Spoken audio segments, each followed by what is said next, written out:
Nighttime in Bali. Spirits prowl through the island. The barong, a sacred monster animated by men in trance, is on its way to do battle with Rangda, the queen of the witches, the embodiment of all that is evil.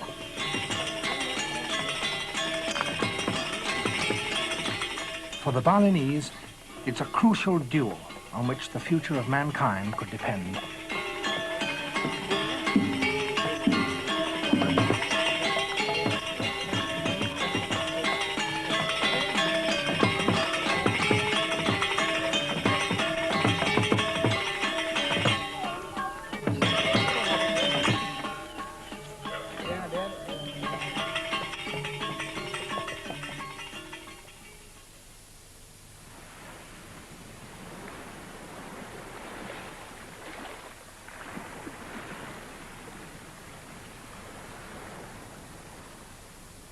The Balinese believe that their island is the very center of the universe, the home of the gods. The sun, when it rises from the sea, shines first on them and their island, where men and spirits live in a harmony that has been lost everywhere else in the world.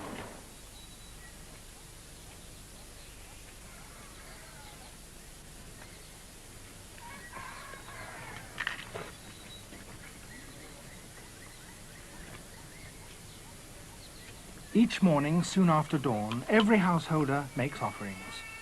Cows are blessed with holy water and given special titbits as a sign of respect to the spirit that gives them life.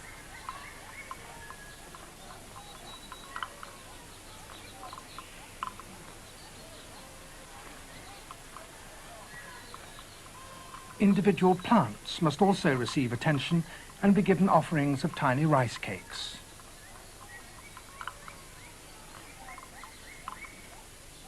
Every village has at least one temple, sometimes 2 or 3, and throughout the year, at anniversaries and festivals, extravagant offerings of fruit and rice cakes, pig meat and chickens must be taken there.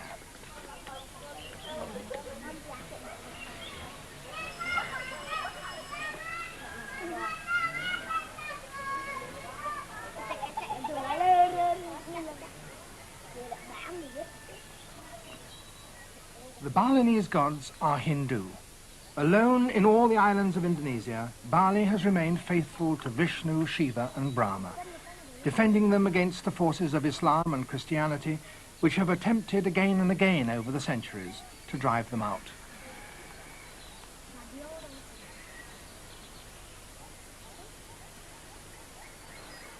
The gods, in their turn, have been generous to the Balinese. Their island is well watered and drenched in sunshine and as fertile and as beautiful as any in the world.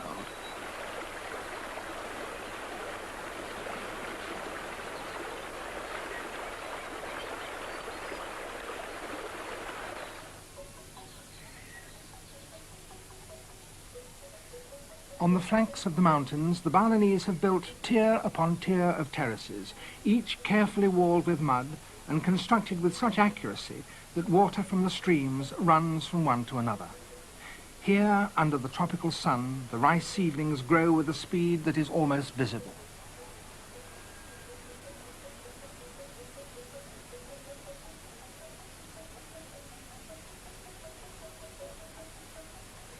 With such attention and care, the rich volcanic soil can be persuaded to yield 2 harvests each year.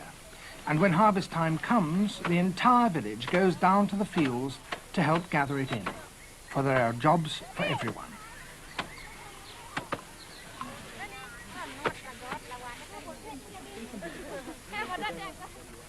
But even growing 2 harvests a year doesn't require every man to labor in the fields every hour of the day. There's plenty of time for other things.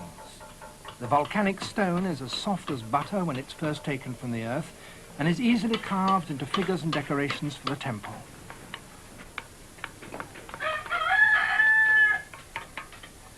The Balinese are an extraordinarily gifted people. Everyone, it seems, in his spare time is either a sculptor, a painter, a dancer, or a musician. And in order to worship the gods properly, a man must practice such arts. All rituals connected with the temple demand lavish decorations and offerings which may take weeks, even months to make. So it happens that within the same part of the island, even within the same village, the preparations for several festivals may be going on simultaneously. Every year at the feast of Galungan, the spirits of the ancestors come down to spend 7 days on earth, and every village must welcome them. Giant puppets, 10 feet tall, will cavort along the streets to the temple, where they will solemnly dance in front of the shrines, and they must be decorated with flowers for the occasion. In the centre of the village, a treat for the children, though like most things in Bali, this Felis wheel has an underlying magical significance.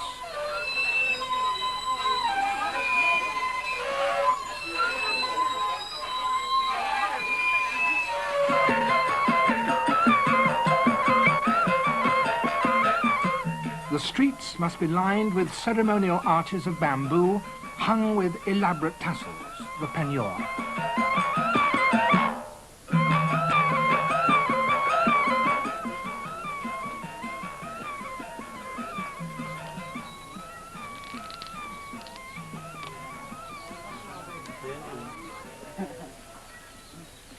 Women construct pyramids of flowers decorated with garlands ingeniously cut from palm leaves.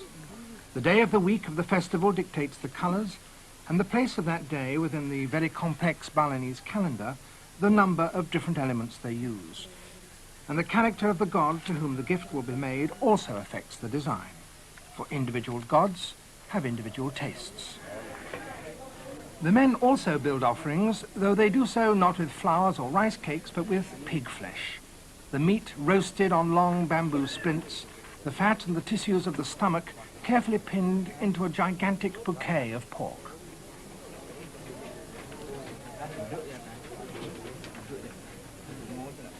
Yet more offerings are made entirely out of coloured rice.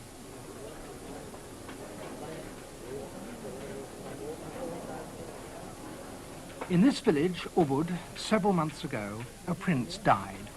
His body, which has been carefully embalmed, must be given a ritual cremation. That will require a great deal of sacred paraphernalia. The figure of a naga, a mythical snake 50 feet long, an animal figure to hold the coffin, a huge tower representing the universe. The village men have been working on these for several weeks, and they are not complete even yet.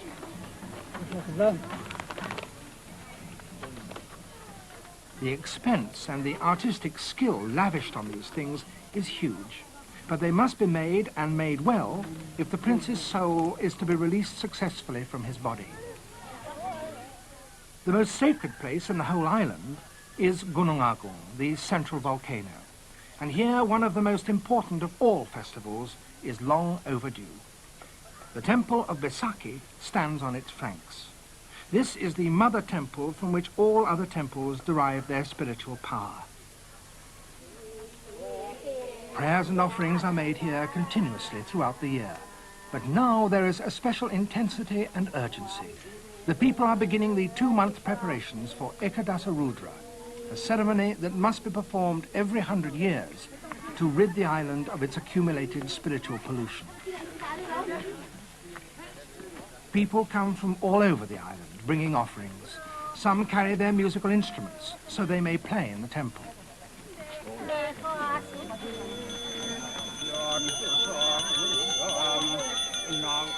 The priest, the pedanda, privileged by his caste and his ancestry with special knowledge of religious affairs, conducts the arcane rituals speaking mantras, magic phrases, accompanied by special gestures that only a priest can fully understand.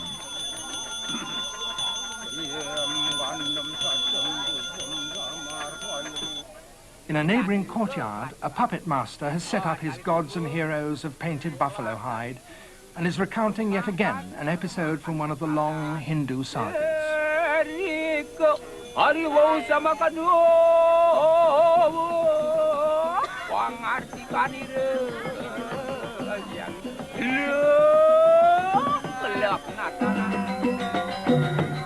Masked men enact other stories from the seemingly endless treasury of Hindu Javanese myth.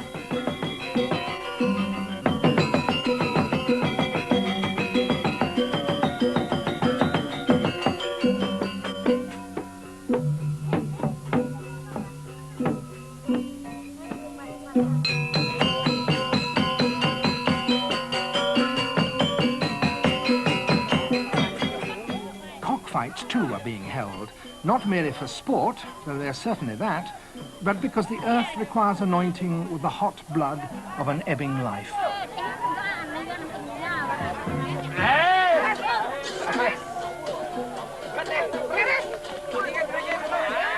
Just such preparations as these were being made 16 years ago, when they were suddenly and catastrophically halted.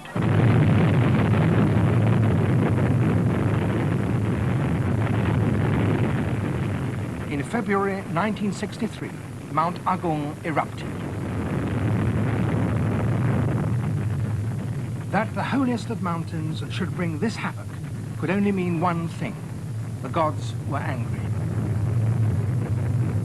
One village lay directly in the path of the lava. Most people refused to leave and simply sat facing the mountain, praying.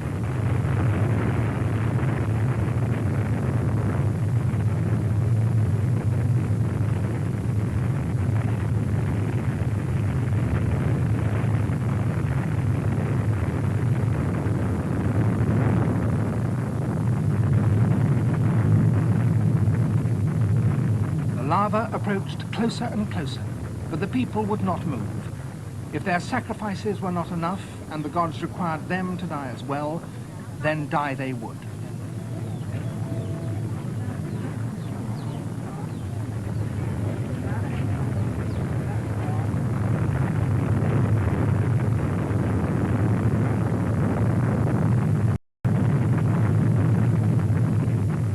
And then the lava stopped. The crisis was over, but it had cost the lives of 2,000 people.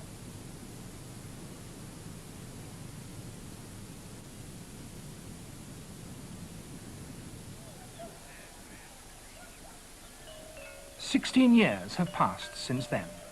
The priests have debated and decided that a second attempt must be made to hold Ekadasa Rudra and cleanse the island of its century of pollution. A propitious date has been discovered and preparations are beginning again.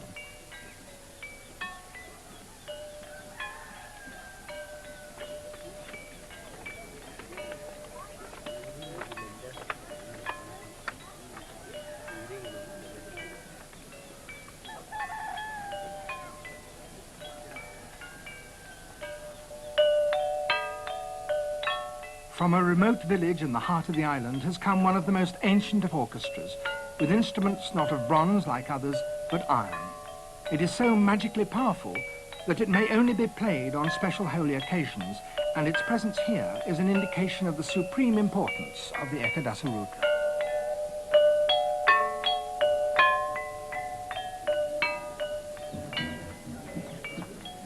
As people assemble, the priest blesses and purifies them, sprinkling them with perfumed water.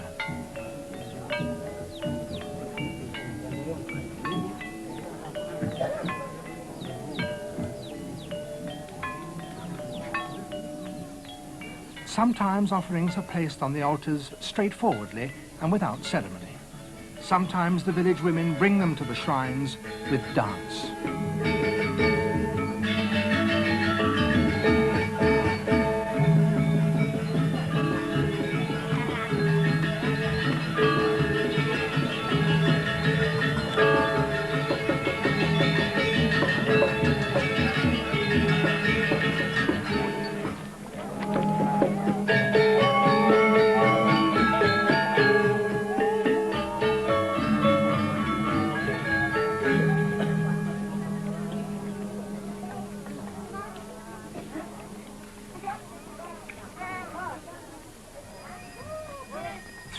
Before the climax of the festival, the gods of Baisakhi must be taken down to pay their respects to the gods of the sea.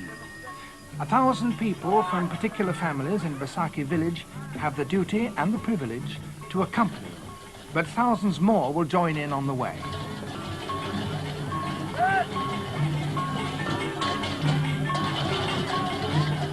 Some of the shrines that the villagers carry on their shoulders contain images beneath their protective shrouds.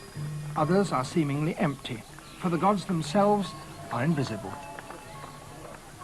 The journey is a long one, 20 miles or so, and it will take all day.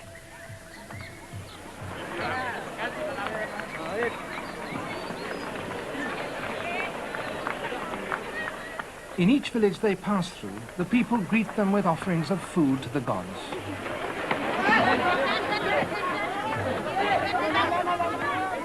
After a pause during which the gods can extract the essence they require, the offerings can be eaten by the people of the procession.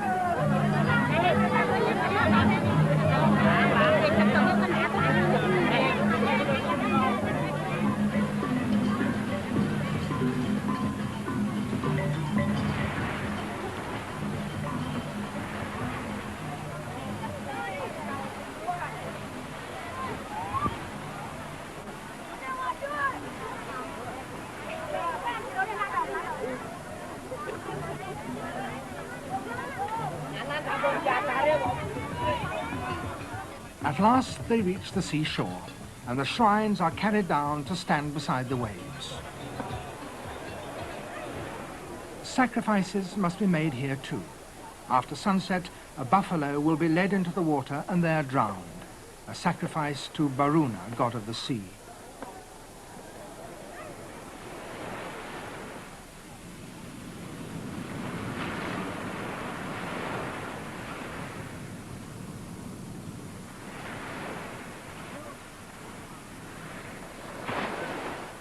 At the same time, the gods of the opposite pole of the Balinese universe must also receive their due.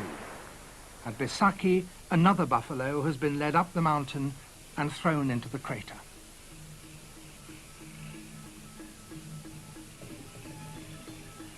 While the people in Besaki await the gods' return, dancing continues.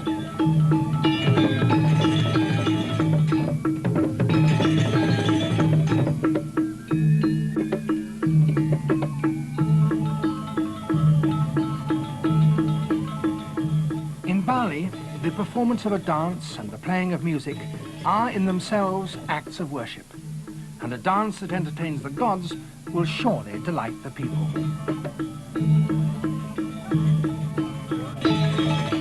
He performs a martial dance and portrays all the emotions that swirl through a young warrior's mind on the eve of battle: ferocity and skill, fear and courage, cunning and vigor.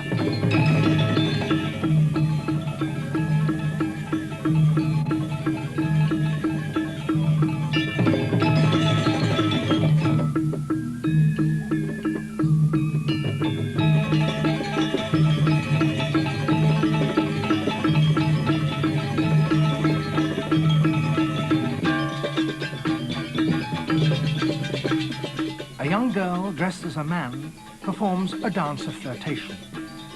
Dances such as these follow traditions that go straight back to the courts of the Hindu princes who ruled Java in the 15th century, and before that to India. But Balinese dance is an inventive and continuously developing art.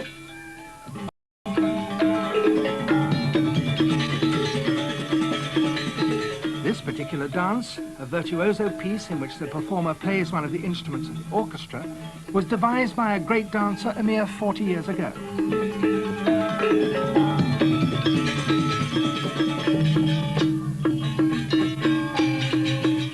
The Tumulunian, a love dance in which a young girl displays all the grace and charms of feminine beauty as she mimes a honeybee sipping nectar.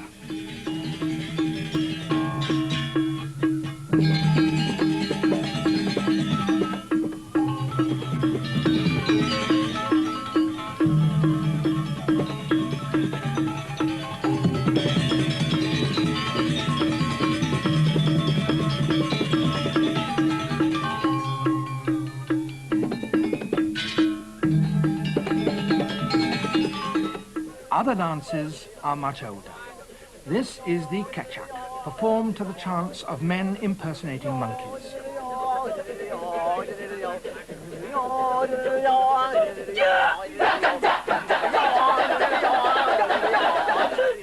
The roots of this lie beyond Hinduism in the ancient animistic rituals in which men go into trance and become possessed by spirits of animals.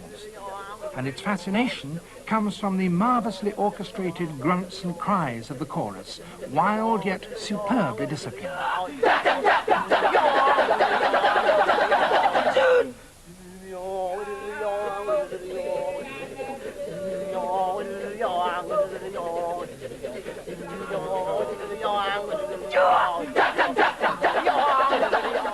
story, however, has been added to it, and this comes from the Hindu epic the Ramayana. Prince Rama and his wife Sita are hunting in the forest. They've seen a magical golden deer. As the troop of monkeys watch them, Rama and his queen debate as to whether or not to pursue it.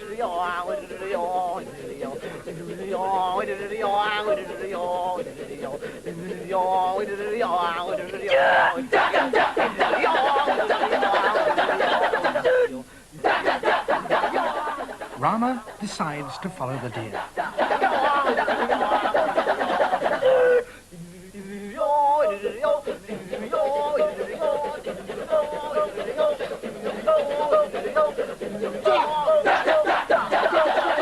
The devil Ravana appears. The golden deer had been sent by him to lure Rama away, and now Sita is left alone and unprotected.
During the day, sacrifices and offerings continue to be made at Baisakhi.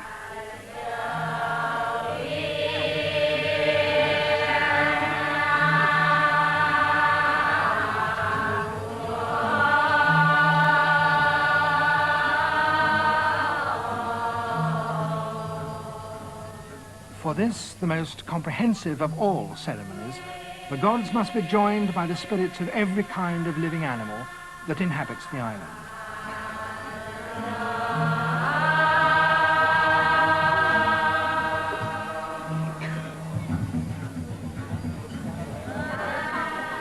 As well as buffalo, there are pigs and dogs, cats and eagles, peacocks and pigeons, even spiders and fleas.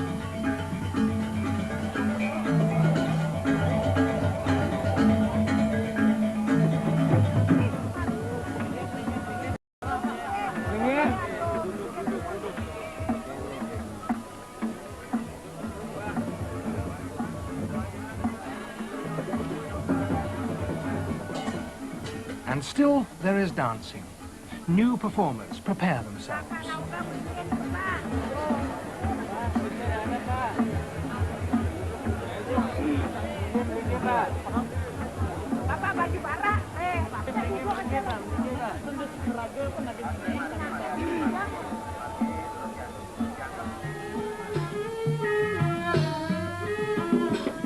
The Balinese see no division between dance and drama. The one merges into the other. Dramatic action is expressed in movements of balletic grace, and dancers may speak dialogue, though in a highly stylized manner and often in Sanskrit.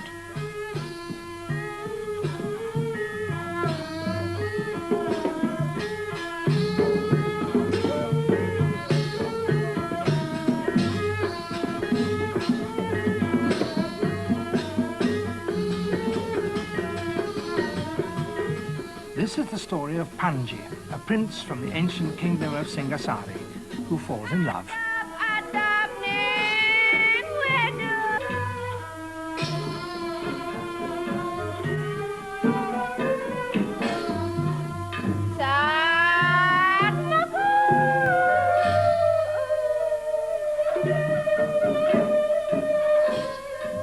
part in such performances as these is a privilege and a distinction, and this dancer playing the part of the princess is also, in fact, a princess in real life.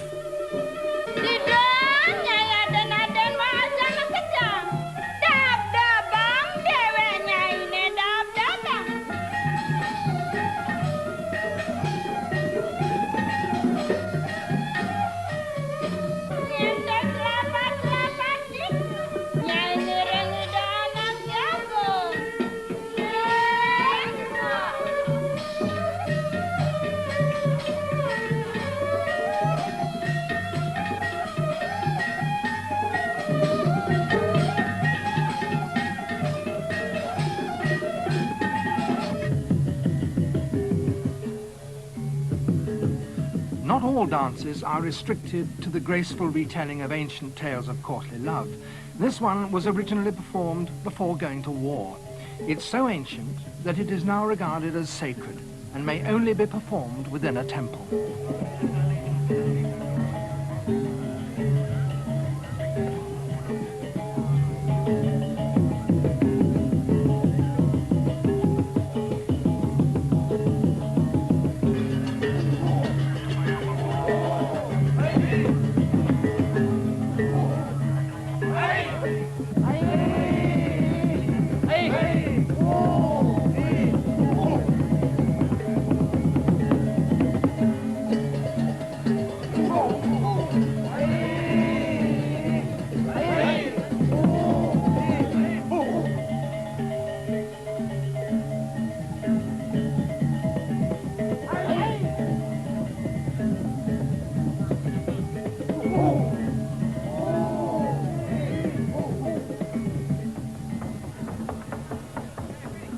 The animals are taken 3 times round the temple and then led to the central sanctuary.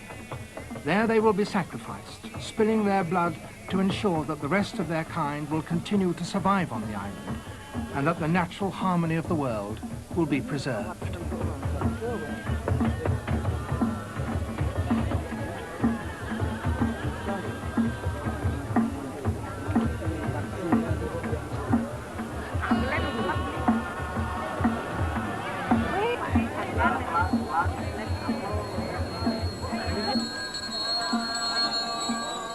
In one final act of piety, 23 padandas from all over the island pray together for the purification of the universe.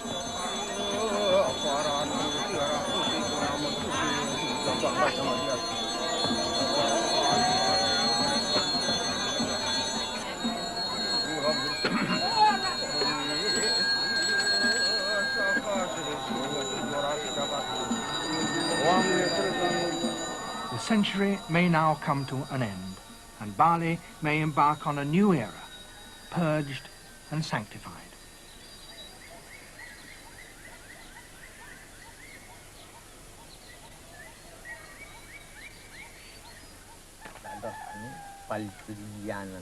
The pedandas, on whose skill in religious matters so much depends, are all Brahmins belonging to the highest caste. Among themselves they speak high Balinese that few others understand. They can even read the ancient Sanskrit texts. One of the most senior of them, who had played a major part in the Ekadasa Rudra, repeated some of the mantras he had used in the ceremony so that we could see the movements in detail.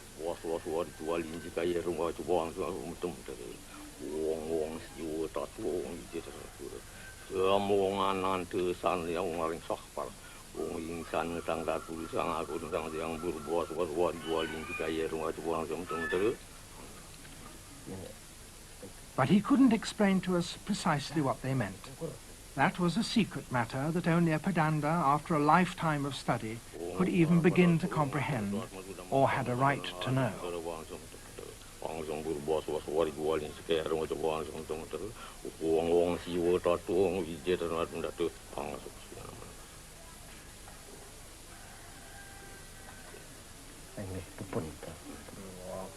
Pedandas only officiate during great ceremonies. On less grand occasions, blessings are given by the village priest, the Pemangku.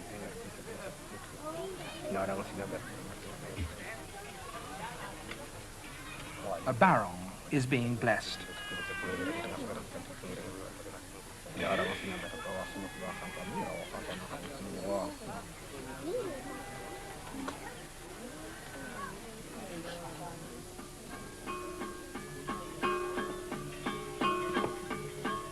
Every village possesses such a barong. While it's not exactly the spirit of goodness, it's more capricious and mischievous than that, it nonetheless has the village in its protection.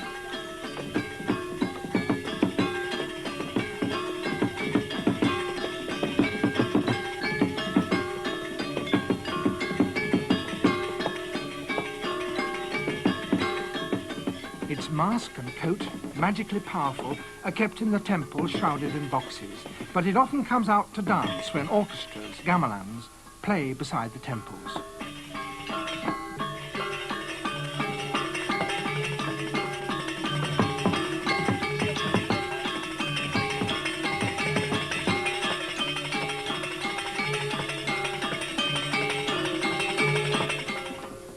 Few festivals take place without the barong putting in an appearance.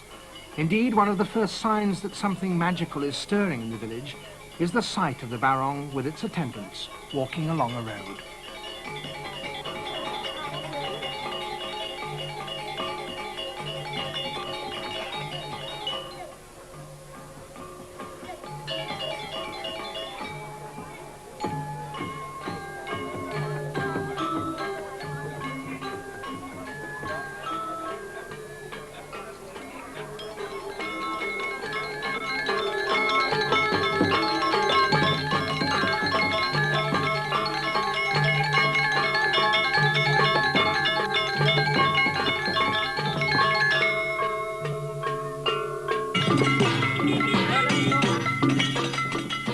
Balinese children, like children everywhere, are great mimics, and they produce their own caricatures of the gods. In so doing, they naturally absorb the steps of the dance and improvise simple music. But to play in the gamelan, they must take lessons.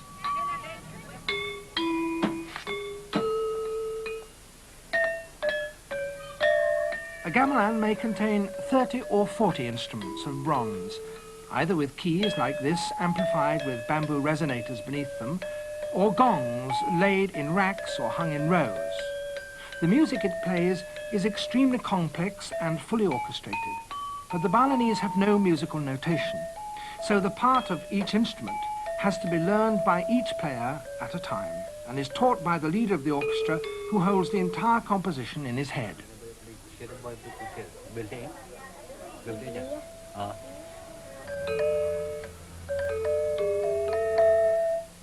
As one hand strikes the metal key with a hammer, the other has to follow a fraction of a second behind, dampening the note with finger and thumb.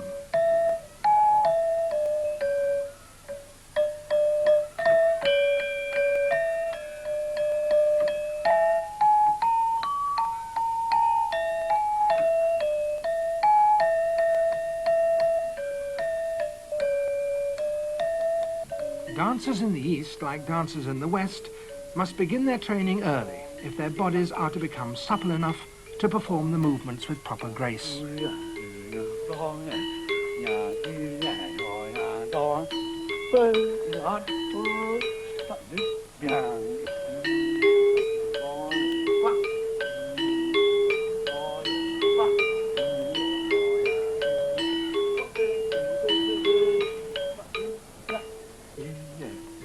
The dance these children are learning, the most famous and classical of all the island's dances, the legong, can indeed only be performed by small children.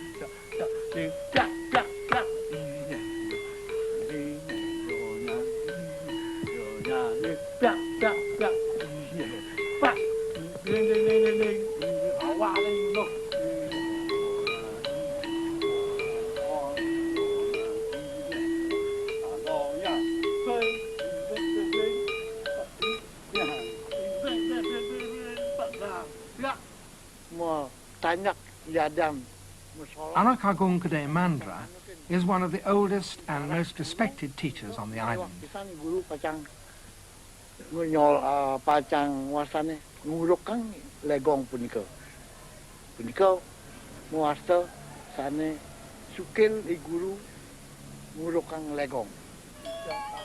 His method of teaching is the simple and traditional one, guiding the children's limbs and, if necessary, twisting and pulling them into the correct position. It's arduous, even painful, but nearly all little girls long to become a Legong dancer, to be watched admiringly by the whole village. They may become famous for their beauty, a reputation that will stay with them even when they're grown up.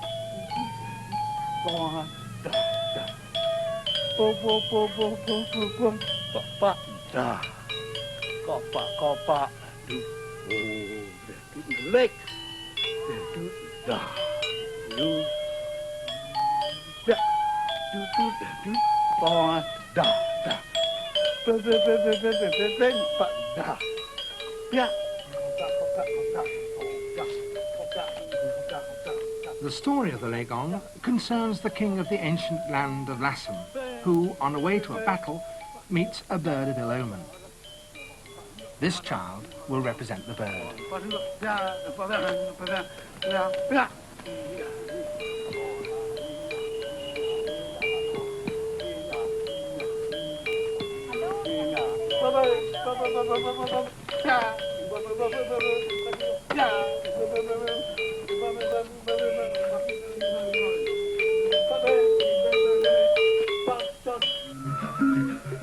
Children also take part with great enthusiasm in more earthy dramas. The music here is supplied by Jaws harps and a flute.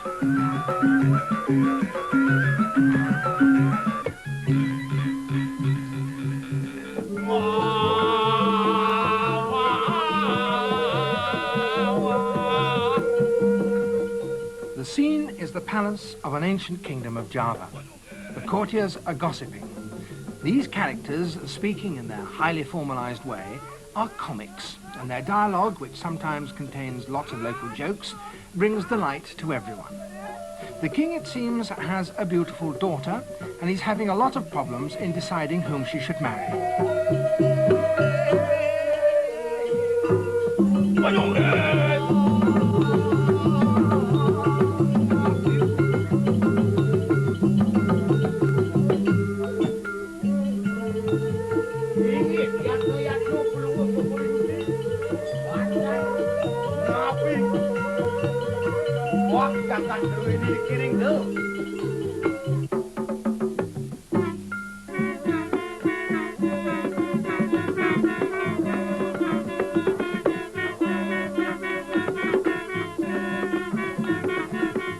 A horde of small frogs invades the palace.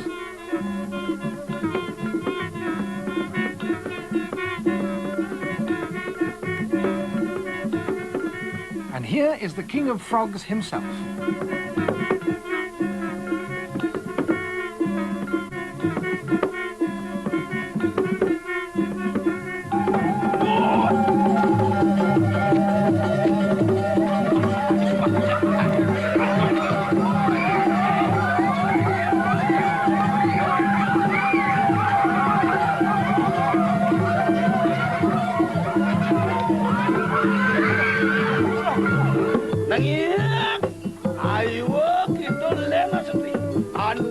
He says that he wants to marry the princess. The king of the frogs is introduced to her, but the courtiers explain that it would be impossible for such a beauty to marry such a monster.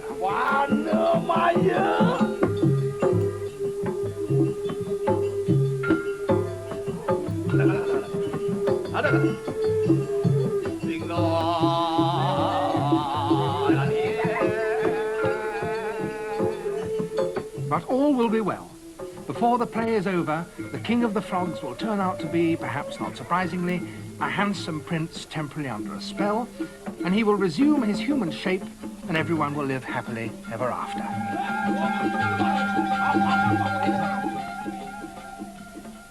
In the village of Ubud, as the time for the nobleman's cremation approaches, a Legong will be danced in the temple, and the shrines must be decorated with special hangings.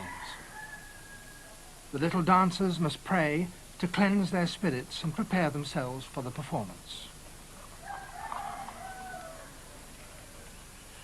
They are given holy water.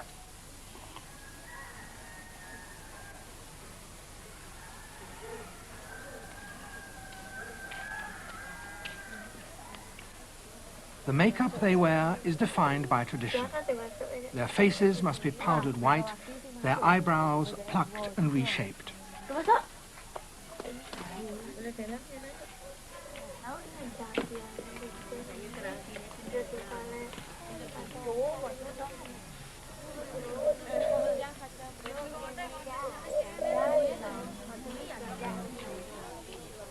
Their costumes are of silk painted with gold, and they wear stiff jackets, sashes and shoulder pieces made from gilded leather.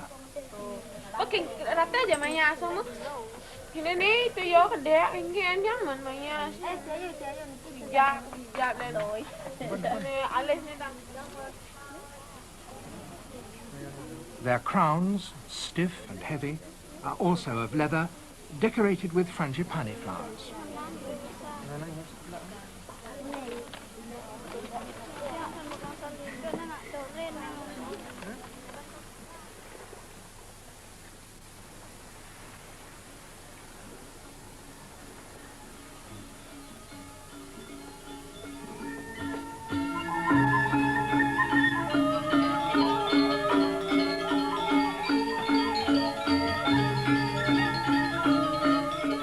The Legong is essentially a display of youthful grace and elegance, performed to music that everyone knows and conforming to standards that everyone recognizes.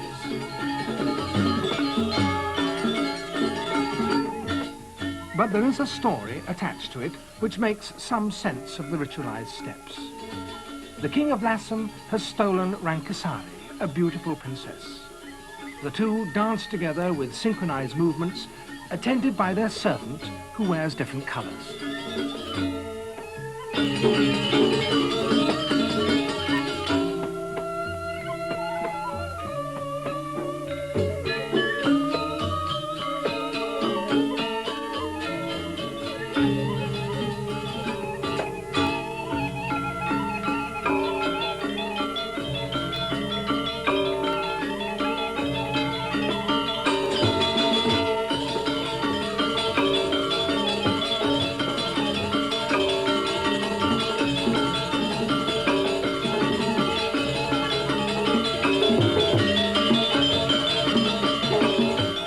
The little servant leaves the king and the princess alone to dance together.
The little girl who played the servant now reappears dressed as the bird of ill omen.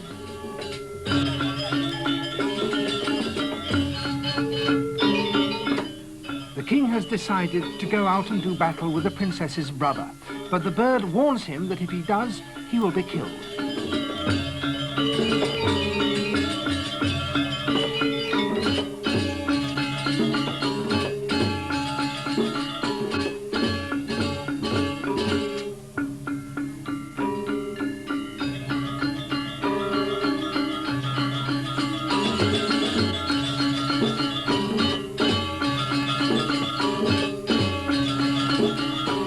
The ignores the bird's warning, strikes it with his fan, and in so doing, seals his fate. The drama is over.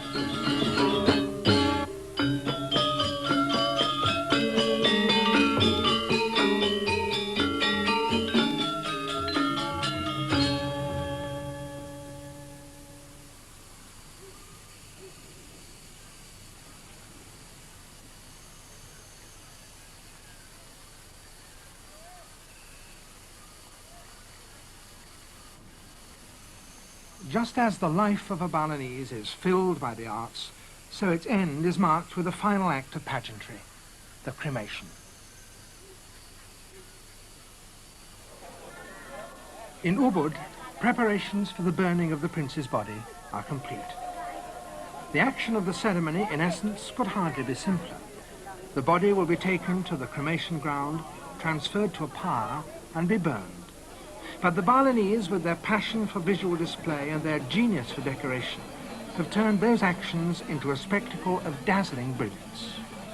Every woman in the village, it seems, is on her way to the temple with offerings. The ruler of the village, the Chakoda, brother of the dead man, is also on his way to the temple where the Naga, the sacred snake, is waiting to be summoned.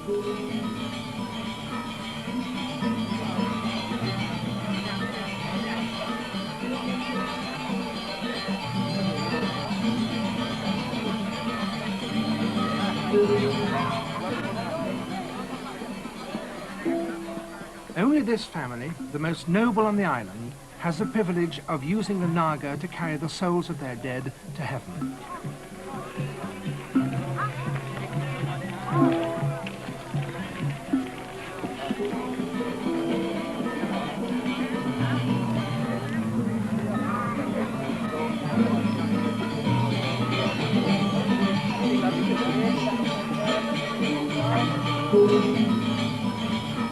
The Naga's body is over 50 feet long, but its tail is extended many times that length by a long rope to which all those who wish to speed the soul on its journey will wish to cling.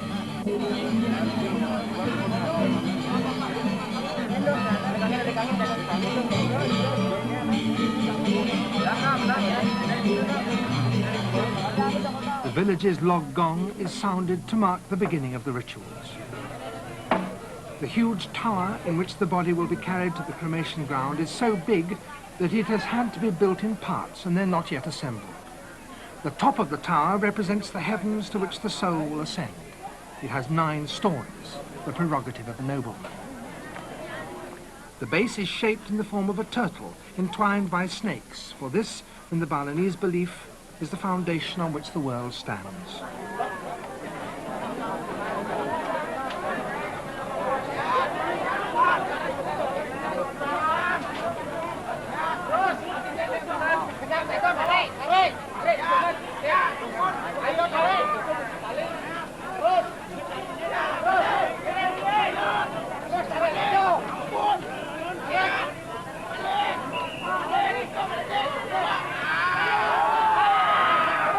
The coffin, swathed in white, the colour of mourning, is brought up to the tower.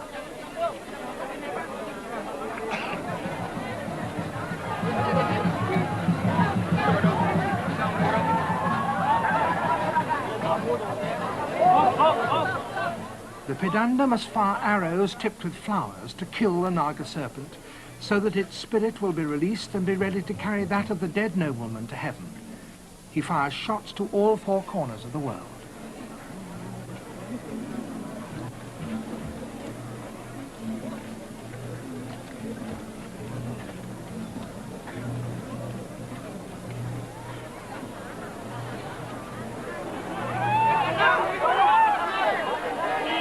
The huge black bull that will eventually hold the coffin during the burning is taken to the cremation ground.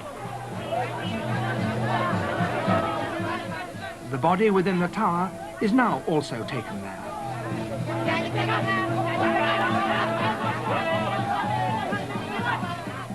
At the ground itself, a platform has been built to receive the coffin from the tower.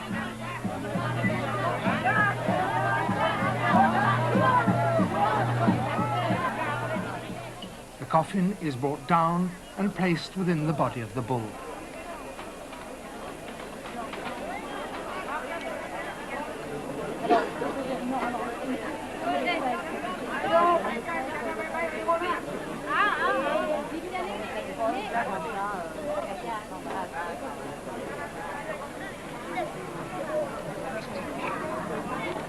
Now all will be burnt.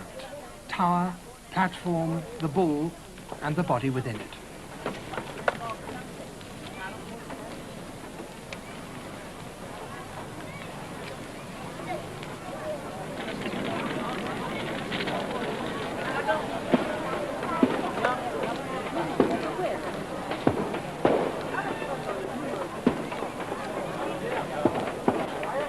The widow makes her final farewell.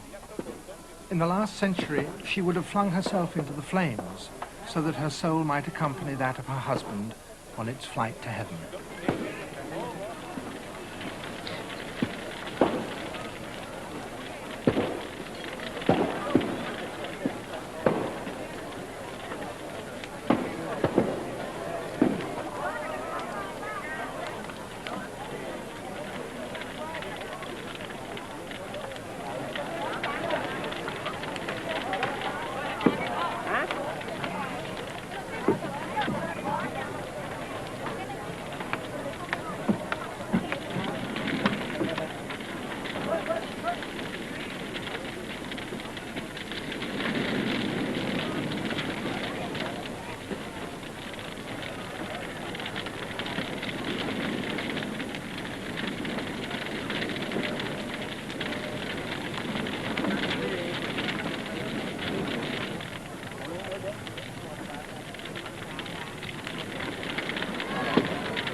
The corpse is at last revealed.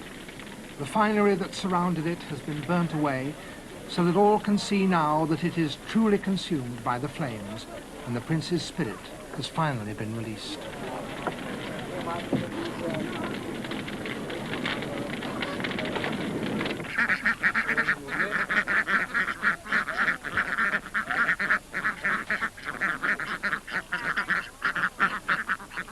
Although the dramas and rituals of Hinduism contribute so much splendour to Balinese life, it is the more ancient animal spirits that seem to capture the Balinese imagination and inspire their greatest affection and their greatest dread. At Galungan, barongs are roaming all over the island.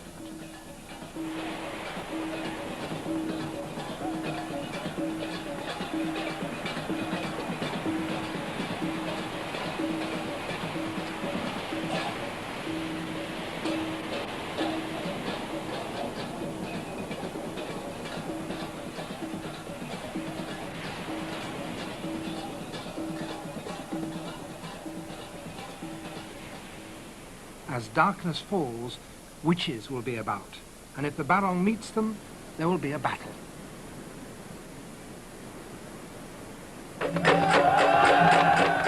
Men who have been praying in the temple for hours now rush out, beating bamboos to provide accompaniment for the drama that is about to develop. Inside the temple, the old man who will animate the witch's mask is preparing himself.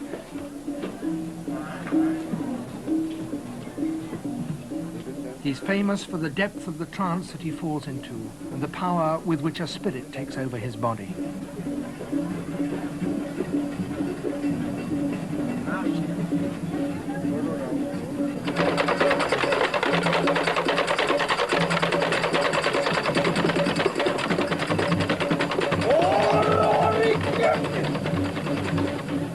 Rangda is a dreadful figure. Entrails of dead men dangle beside her lolling scarlet tongue.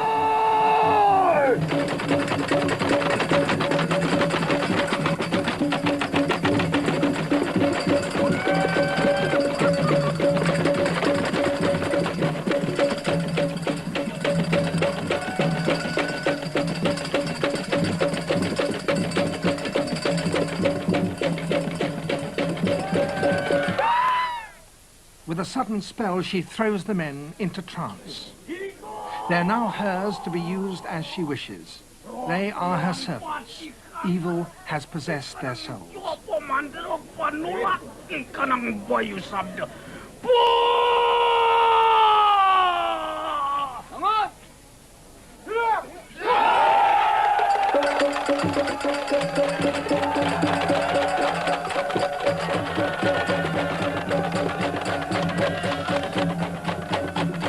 But now the barong arrives, and the eternal battle is about to begin again.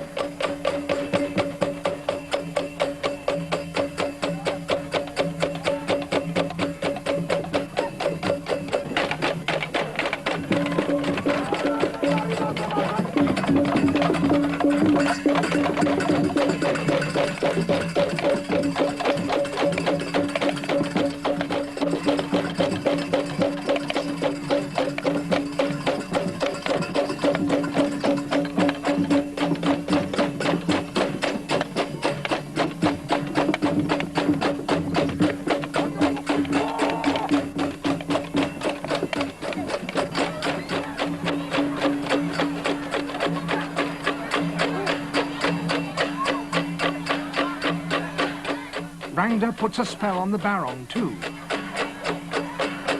But the men now attack her. Magically, she makes them turn their swords on themselves.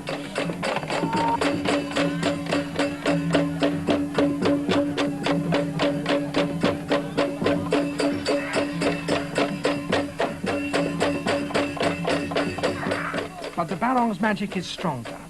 Push though they may with all their strength, the sharp blades will not cut their flesh.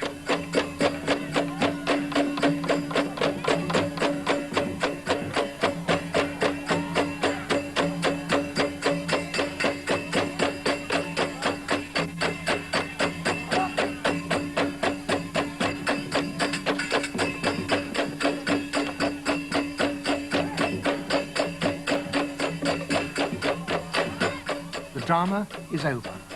The men must be brought out of their trance by sprinkling them with holy water.